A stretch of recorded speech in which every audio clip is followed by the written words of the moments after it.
9 महीने की गर्भवती पायल अपने पति रमेश के साथ अपने छोटे से घर में थी।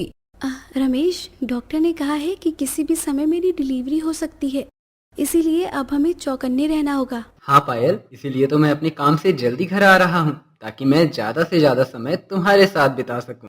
पायल अपने पति रमेश के साथ एक छोटे से घर में रहकर अपना जीवन बसर कर रही थी। पायल का पति रमेश बहुत ही गरीब था। वो उसी गांव में मजदूरी करता था जिसके उसे रोज के 200 रुपए मिलते थे। रमेश के घर में कोई नहीं था। उसके माता पिता की काफी समय पहले ही मौत हो चुकी थी। पायल और रमेश बात ही कर रहे थे कि तभी अचानक पायल को पेट में तेज दर्द होना शुरू हो जाता है। ओह माँ! क्या हुआ पायल? ओह रमेश, रमेश मेरे पेट में बहुत दर्द हो रहा है। ओह!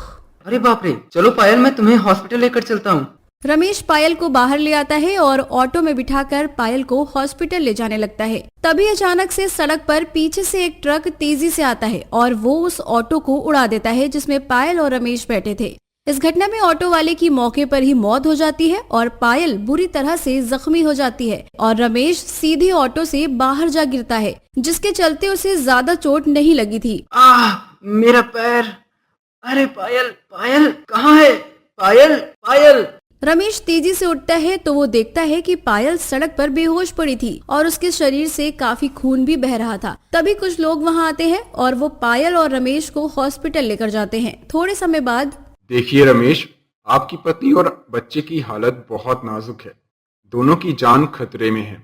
आप तुरंत 2 लाख रुपए का इंतजाम कीजिए ताकि हम बाहर से मेडिकल की व्यवस्था कर सकें। और हाँ, इस घटना में आपकी पत्नी का खून बहुत बह चुका है, तो हमें तुरंत उन्हें खून भी चढ़ाना होगा। इसलिए आप जल्द से जल्द ए नेगेटिव ब्लड का इंतजाम भी कीजिए, क्योंकि ये ब्लड हमारे हॉस्पिटल में नहीं है। इतना कहकर डॉक्टर पायल के पास चले जाते हैं। अब इतने सारे पैसे मैं कहाँ से लाऊं? मेरे पास तो एक पैसा भी नहीं है। और ए नेगेटिव खून किसका होगा अब? अरे हाँ, पायल की बड़ी बहन अनीता है ना। अनीता और पायल तो सगी बहन है और अनीता तो काफी अमीर भी है। वो मेरी मदद जरूर करेगी। पायल की एक बड़ी बहन है अनीता, जो उसी गांव में अपने अमीर पति आलोक के साथ एक बड़े से घर में रहती है। अनीता बहुत ही अमीर थी। तभी रमेश दौड़ता हुआ अनीता के घर आता है और अनीता को सारी घटना के बारे में विस्तार से बताता है। नहीं, मैं अपना खून उस पायल को कभी नहीं दूंगी। ऐसा मत कहिए अनीता, पायल आपकी सगी बहन है। उसकी और उसके बच्चे की जान को खतरा है। मैं आपके सामने हाथ जोड़ता हूँ, मेरी पत्नी और बच्चे को बचा लीजिए अनीता। अनीता, ये तुम्हारी बहन पायल पहले भी ऐसे ही पैसे मांगने आई थी ना अपने घर। उसने कहा था उसके पति की तबीयत खराब है। मुझे तो लगता है ये दोनों गरीब पति पत्नी मिलकर हमारे साथ खेल खेल रहे हैं। ये झूठी बीमारियां और तकलीफ बताकर हम जैसे अमीरों से पैसे ऐंठ रहे हैं। मैं ऐसे गरीबों की चाल खूब समझता हूँ। नहीं आलोक भाई, मैं झूठ नहीं बोल रहा हूँ। तभी अनीता और आलोक रमेश को धक्के देकर अपने घर से बाहर निकाल देते हैं। अनीता पायल की सगी बहन होने के बाद भी पायल की कोई मदद नहीं करती। माता पिता के गुजर जाने के बाद और शादी के बाद अनीता ने एक भी बार अपनी गरीब बहन पायल की तरफ मुड़कर भी नहीं देखा था। पायल की शादी एक गरीब घर में हुई थी और अनीता की शादी एक अमीर घर में हुई थी। इसीलिए अनीता हमेशा अपनी अमीरी का घमंड करती रहती है। रमेश रोते रोते वापस अपने घर चला आता है। मेरा ये घर 2 लाख रुपए का तो बिक ही जाएगा। एक काम करता हूँ, अपने घर को ही बेच देता हूँ।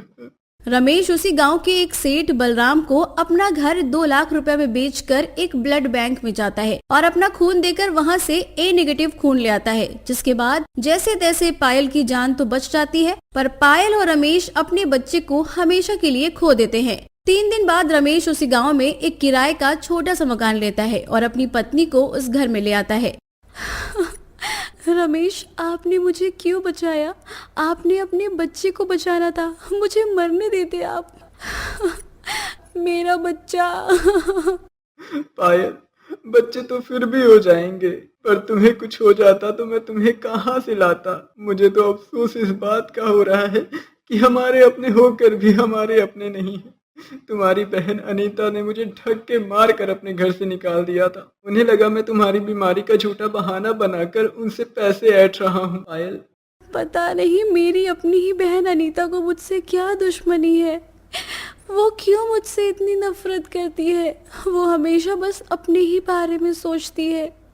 रमेश, आपकी आमदनी तो इतनी नहीं है, अब हम अपना गुजारा और घर का किराया कैसे देंगे? देखते हैं क्या होता है। बच्चे के गम में दोनों पूरी तरह से टूट चुके थे। देखते ही देखते कई दिन गुजर जाते हैं। रमेश की रोज की 200 की आमदनी उसके घर खर्च में ही चली जाती थी। एक दिन सवेरे, रमेश, आपकी सारी आमदनी तो घर खर्च में ही चली जा रही है। अब 10 दिन बाद ही हमें मकान मालिक को मकान का किराया देना है। अब 3000 रुपए हम कहाँ से देंगे मकान मालिक को? मैं भी यही सोच रहा हूँ पायल। मैं जब भी पैसा बचाने की सोचता हूँ, वो पैसा किसी न किसी चीज में खर्च हो जाता है। रमेश, मैं भी आपकी तरह कोई काम करती हूँ ना। हम दोनों के काम करने से घर में ज्यादा पैसा आएगा। आप अपने पैसों से घर का खर्चा चलाना और मैं अपने पैसों से मकान का किराया दे दिया करूँगी। पायल, तुम क्या करोगी? अरे कोई ना कोई काम तो मिल ही जाएगा रमेश। उसके बाद रमेश अपने काम पर चला जाता है और पायल भी अपने लिए काम ढूंढने चली जाती है। पायल उसी गांव के एक अनाज के कारखाने में आती है। वो अनाज का कारखाना पायल की अमीर बहन अनीता का था। पायल वहां जाकर पीयूष नाम के एक आदमी से काम मांगती है। बहन, हमारे कारखाने में अनाज की बोरियां उठाने का काम है। बोलिए, ये 25 किलो की बोरियां उठाने का काम करोगी आप? हाँ, मैं कर लूंगी। तो ठीक है, अभी से काम पर लग जाओ। रोज के 300 रुपए दिया करूंगा मैं तुम्हें। पायल उसी समय उस कारखाने में काम शुरू कर देती है। पायल ट्रक से भारी अनाज की बोरियां निकालने लगती है। पायल को ये नहीं पता था कि ये कारखाना उसी की बहन का है। तभी थोड़े समय बाद अनीता वहाँ आती है। अनीता को देखकर पायल हक्का बक्का रह जाती है। अरे अनीता बहन। पायल, तू यहाँ? मैं इस कारखाने में मजदूरी करती हूँ।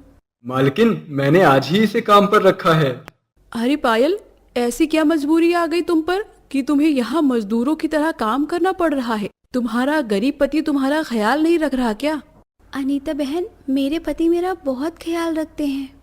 हाँ, पता है मुझे कितना ख्याल रखता है वो तेरा। उस दिन आया था मेरे घर वो, तुम्हारी झूठी बीमारी का बहाना बताकर मुझसे पैसे ऐंठने। पायल, मैंने तो पहले ही कहा था तुझसे कि देख, रमेश से शादी मत कर, पर तेरे सर पर तो उस समय प्यार का भूत सवार था। अब भुगत रही है ना अपने प्यार का नतीजा। नहीं बहन, मेरे पति ने झूठ नहीं कहा था। तभी पायल अनीता को रोते रोते सारी बातें बताती है। पायल के बच्चे की मौत और सारी बातें सुनकर अनीता की आंखों में आंसू आ जाते हैं। हाँ, मैंने अपना बच्चा खो दिया अनीता बहन। आज मुझे माँ पिताजी की बहुत याद आ रही है। वो क्यों मुझे इतनी तकलीफ में अकेला छोड़कर चले गए? मैं इतनी तकलीफ में थी, पर मेरे सिर पर हाथ फेरने वाले मेरे माता पिता नहीं थे। मैं कितनी अकेली हो चुकी हूँ। आप मेरी सगी बहन होकर भी मेरी अपनी नहीं है।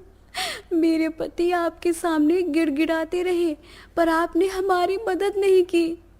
मन तो कर रहा है ऐसे जीवन से अपने आप को खत्म कर दूं और अपने माता पिता के पास चली जाऊं।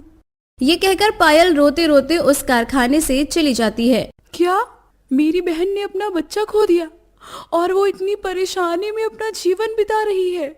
रात का समय अनीता अपने पति आलोक के साथ पायल के घर आती है। मुझे माफ कर दे मेरी बहन पायल। मुझे लगा रमेश जी हमसे झूठ कह रहे हैं। मुझे नहीं पता था तेरे साथ सच में ये सब हुआ।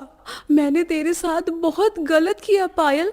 पता नहीं माँ पिताजी मुझे माफ करेंगे या नहीं, पर तू मुझे माफ कर दे पायल। मैं तेरे सामने हाथ जोड़ती हूँ, मुझे माफ कर दे मेरी बहन। नहीं अनीता बहन, आप मुझसे माफी मत मांगिए। आप मुझसे बड़ी हो और बड़ी बहन